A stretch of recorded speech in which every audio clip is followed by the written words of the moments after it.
మహిళా విభాగం zonal working president అయిన కాకాని పూజిత గారు కూటమి ప్రభుత్వాన్ని ప్రశ్నించడం జరిగింది. వరుసగా ఇన్ని దాడులు మహిళల మీద, బాలికల మీద, చిన్నారుల మీద జరుగుతూ ఉంటే కూటమి ప్రభుత్వం ఏం చేస్తుంది?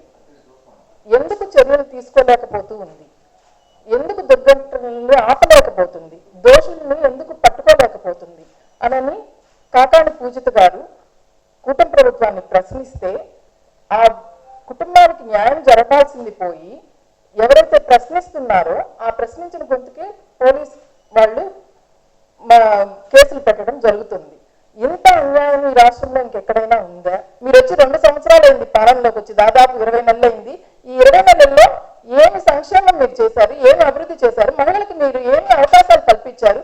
మహిళల శాంతి భద్రతల కోసం మీరు ఏం నిర్ణయాలు? ఇవి మాట్లాడాలి. కానీ ఒక ఆయన ఇలా అన్నారు, ఇంకొక ఆయన అలా అన్నారు అని చెప్పి ఎంతో హాస్యాస్పదంగా మాట్లాడతారు. ఇక మన ప్రశ్నించే పవన్ కళ్యాణ్ గారు ఉన్నారు. వారైతే చంద్రబాబు నాయుడు గారికి ఏమన్నా ఇబ్బంది జరిగితే ముందుకు వస్తారు తప్పితే వారికి అసలు అవగాహన లేదు.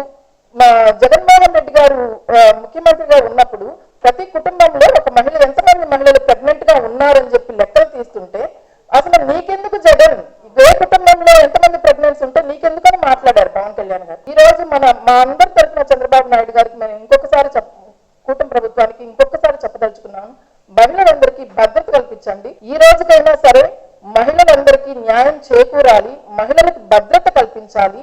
బాలికలు, ముఖ్యంగా బాలికలు, మహిళలు, చిన్నారులు ఎవరైతే ఉన్నారో వీళ్ళందరికీ సరే ఈ సందర్భంగా నేను కూటమి ప్రభుత్వానికి, మా వైఎస్ఆర్సీపీ పార్టీ మహిళా నాయకురాళ్ళందరం తరఫున కూడా ఒక్కటే కోరుతున్నాను, ప్రశ్నించే గొంతుకు సంఖ్యలు వేయకండి. ఎవరైనా ప్రశ్నిస్తే కాకాని పూజిత గారు ప్రత్యేకంగా ఒక సమస్య మీద ఆవిడ ఒక చిన్న ప్రశ్న అడిగితే ఎందుకు మీరు దోషుల్ని నిర్బంధించడం లేదు, ఎందుకు మీరు బెల్ట్ షాపులు మూసివేయట్లేదు, ఎందుకు మీరు గాంజాని నిర్మూలించడం లేదు అని అడిగితే వీటన్నిటికీ సమాధానం బదులు ఈ రోజు ఆమె మీద కేసు పెట్టడం జరిగింది.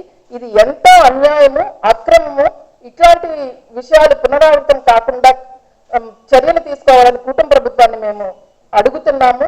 మా వైఎస్ఆర్సీపీ పార్టీ మహిళలందరము ఎక్కడైనా సరే, ఏదైనా సరే, ఎవరికైనా సరే మహిళలకి ఇబ్బంది జరిగితే మేమందరం అండగా ఉంటామని ఈ సందర్భంగా తెలియజేసుకుంటున్నాం.